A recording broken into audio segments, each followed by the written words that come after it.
아까 그 말씀 제가 드렸었죠? 오코너. 그분이 그 뉴욕타임스 기자인데 그분이 또 제 그 기사 논문을 좀 다뤄줬던 적이 있습니다. 그뿐만이 아니고 비타민 같은 경우에도 이미 심혈관 질환이 예방에 도움이 되냐? 이거 제가 2013년도에 브리티시 메디컬 저널 BMJ 연구과학 저널이 이미 발표한 적이 있습니다. 이 논문이 이제 제가 일저자 겸 제일 교신 저자로 제일 교신 저자는 이제 그 당시에 그 조비령 교수님이 하셨고 제가 제2교신 저자면서 이제 제1저자로 참여합니다. 사실은 이제 이 논문은 저의 박사학위 논문이었고요. 학위 논문은 이제 국제학술지에 발표하는 거를 당연히 독려를 하고 있죠. 그래서 연구과학 저널이 2013년도에 발표인데 이게 핵심은 뭐냐? 비타민이나 항산화 보충제 50편의 임상시험을 종합을 해봤는데 심혈관 질환 예방에 효과 없다. 이게 결론이 되겠습니다. There is no evidence to support the use of vitamin and antioxidant supplements for prevention of cardiovascular disease. 이렇게 나왔다는 거죠.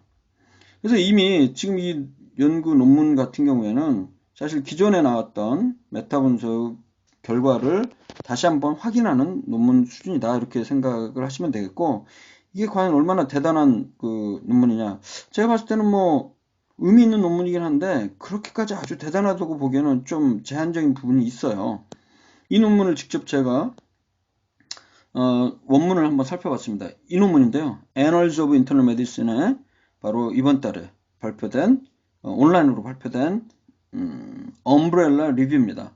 엄브렐라 리뷰라는 건 이제 우산 리뷰라고 뭐 직역할 수가 있겠는데 우산 종설, 우산 고찰인데 이게 뭐냐면 기존에 나왔던 메타 분석이나 체계적 고찰, 시스테미틱 리뷰 이런 것들을 혹은 개별 임상시험을 다시 한번 전체적으로 리뷰를 하는 거죠.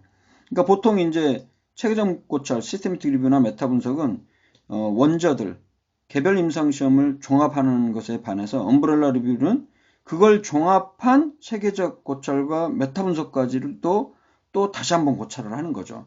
그러니까 고찰의 고찰이다 생각을 하시면 되겠습니다. 여기서 핵심은 이제 뉴트리셔널 서플리먼트와 다이어트리 인터벤션, 그러니까 영양 보충제와 각종 식이 중재 요법이 심혈관 질환 예방 효과가 있느냐는 거죠. 요거는 뭐 일일이 자세히 제가 그 설명하기는 좀 시간이 많지가 않기 때문에 핵심을 앱스트랙트 초록 중심으로 말씀드리겠습니다.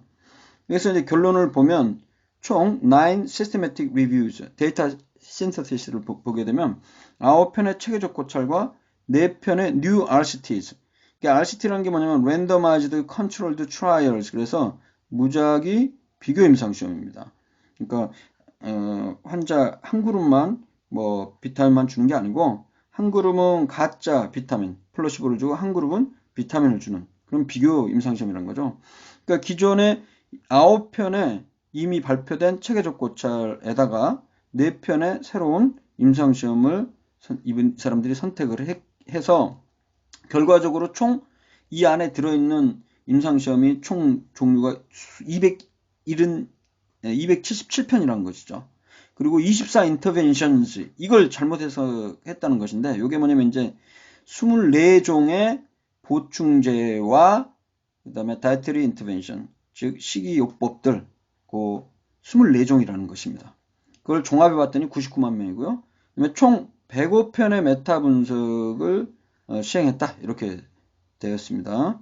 그랬더니 그 결론을 보시면 여기 보면 그 중간 정도의 확실성에 근거가 있는 건데요.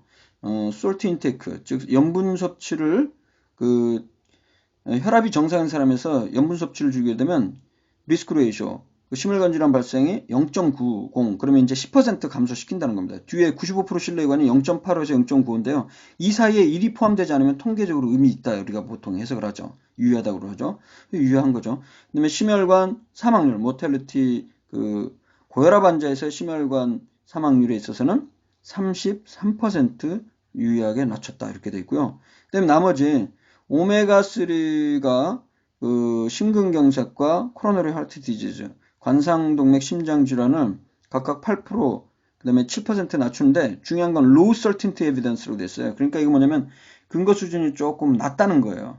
그러니까 이게 효과가 있긴 있다고 나왔지만 이거를 신뢰하기가 그 정확도 자체가 좀 낮다 이렇게 이해하시면 되겠습니다. 그 다음에 폴릭 애시드 이거는 이제 엽산인데요. 비타민 B9 이거는 이제 스트로크 그러니까 뇌졸중의 위험성을 20% 줄였어요. 0.8이니까. 그리고 칼슘과 비타민 D는 오히려 스트로크 위험성을 17% 높였다. 요거는 이제 moderate certainty니까 칼슘과 비타민 D 같은 경우는 확실성 정도가 중간 정도니까 근거 수준이 어느 정도 확보가 되는 거예요. 그리고 엽산 같은 경우는 위험성을 낮췄지만 low certainty니까 이것도 확실성이 되니까 신뢰하기 어렵다는 거죠.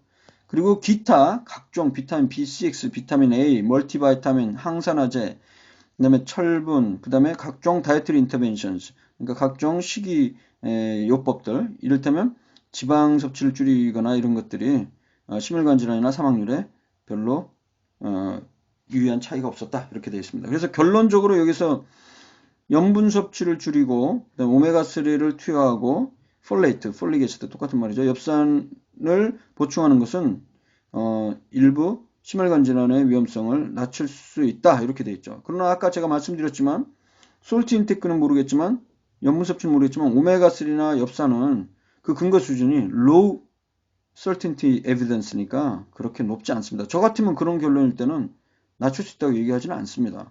오히려 큰 차이가 없다 이렇게 되죠.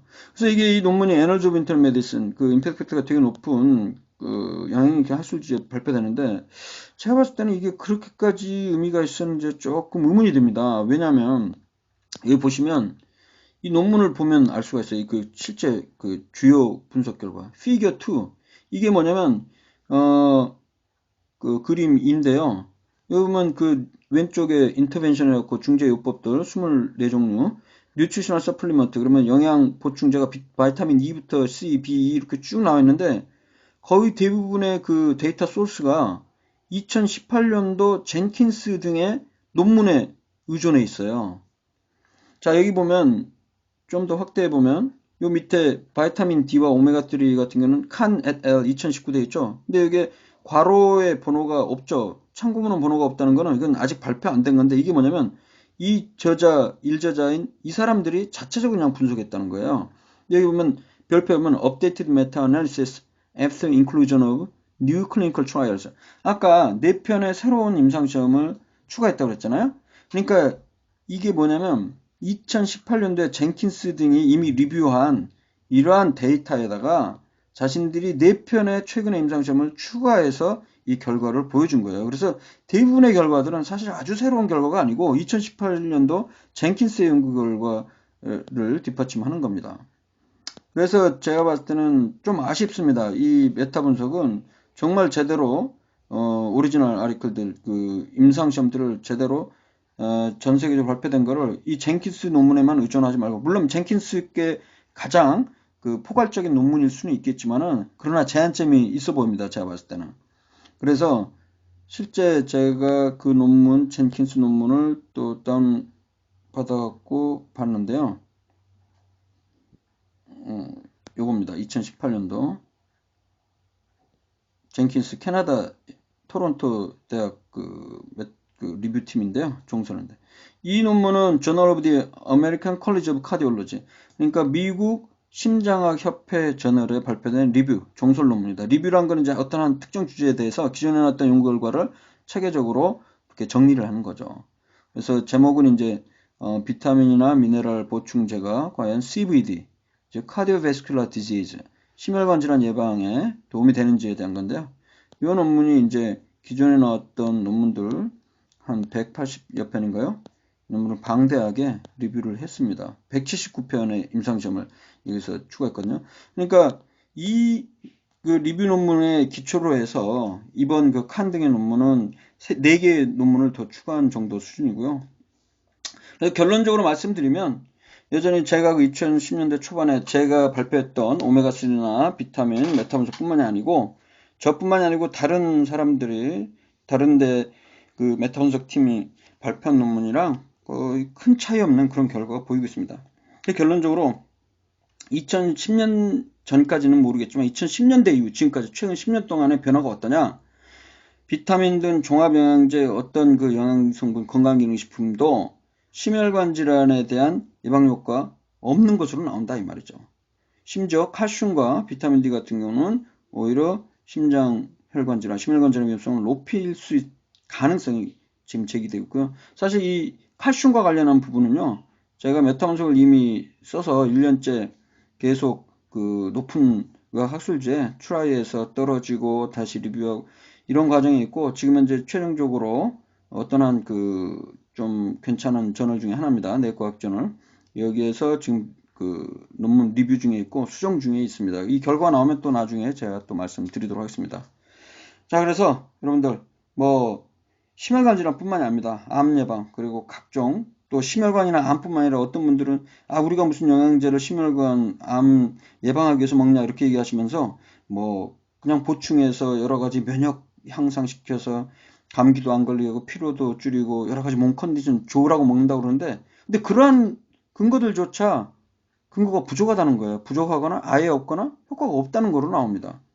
이론적인 거는 존재하는데 현재 효과가 없다. 그렇기 때문에 DC 인사이드 영양제 갤러리에서 굉장히 영양제를 좋아하는 사람들이 많은데요. 그리고 무작정 신뢰하고 있는 그런 분들이 많은데 거기에 너무 의존하지 마시기 바랍니다. 뭐 확증 편향 요즘 그런 얘기도 나오고 있는데 컨퍼메이션 바이어스. 그러니까 자기 자신에게 딱 믿고 싶은 것만 믿는 거죠. 그래서 자기가 주장하고 있는 내용만 뒷받침하는 그런 연구들만 갖고 그 자신의 의견을 주장하는 경향이 있는데, 실제 비타민에 대해서는요, 너무 기존에 왔던 지식들, 비타민은 좋다 이런 긍정적인 생각만을 갖지 마시고 지금 변화되고 있는 최신의 연구 결과들을 좀 반영을 해서 우리 일반인들도 이런 전문가들이 효과 없다고 얘기했을 때는 좀 마음을 열어놓고 효과 없는지 왜 그런지 다시 한번 좀 그런 마음, 그런 좀 포용력 있게 좀 생각을 했으면 좋겠고요. 너무 한쪽으로 치우치지 않았으면 좋겠습니다. 저조차도 지금 현재는 이렇게 효과 없다고 그러지만 만약에 지금 이후로 여러 가지 대규모 임상시험들이 일관되게 효과가 있다라는 그런 연구 결과가 어떤 영양제가 나온다. 그럼 저도 그 부분은 효과가 있다고 얘기를 할 겁니다. 하지만 현재로서는 그 근거가 부족하기 때문에 영양제에 시간이나 돈을 낭비하지 말았으면 좋겠습니다. 자, 오늘은 여기까지고요. 다음에는 또 다른 주제로 여러분께 찾아뵙도록 하겠습니다. 감사합니다.